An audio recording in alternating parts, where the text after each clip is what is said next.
Welcome to Luca is a Billionaire, where the only thing I invest in is your answers. You begin by preparing files and the desktop host. Install Google Earth Pro on a PC or Mac and enable Flight Simulator via Tools. Once done, create or load the tour and export the location as a KML or KMZ. This preserves camera position and waypoints. Make sure to save that file to a cloud folder or local storage the mobile device can reach. This step bridges desktop-only features with mobile playback. It gives you the starting data for the simulator experience on phone or tablet. Next, transfer the exported KML/KMZ to your mobile device. Use Google Drive, Dropbox, or a USB cable to put it in a folder the Google Earth app can access. Then open Google Earth on your phone or tablet and import the file.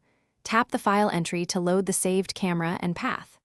Once loaded, adjust playback controls, speed, camera tilt, and orientation, and choose the airplane or view mode that best matches the original simulator perspective. These steps mimic the desktop flight path on your mobile display.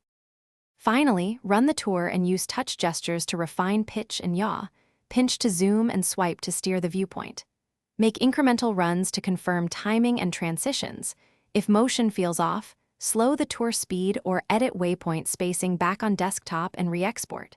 If performance drops, lower imagery resolution in app settings and close other apps.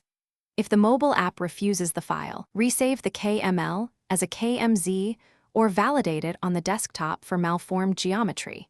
This usually resolves import errors. Thanks for watching and please subscribe. It's the best investment you'll ever make.